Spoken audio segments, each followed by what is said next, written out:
Now, why doesn't the state do it?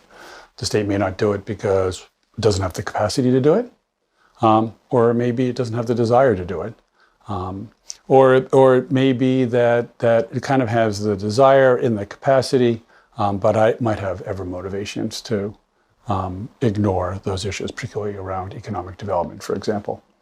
And what we find, if you actually look at this, is it's actually a good system if you use it as part of a portfolio of activities. So let's say, for example, one person said, I really kind of am concerned about farm conditions in the chocolate supply chain. They may go buy fair trade chocolate. Is that going to help? It's going to help some people. But it's not going to help everybody, because in many ways, if you think about these systems, and if you think about markets cutting across borders, markets are only so efficient. And all of these things get mediated by the rules of production. So if you were in Ghana, what matters is who controls regulation there. And in particular, if you're in a village where you have communally owned cocoa plants, it's going to depend a lot on who runs that village.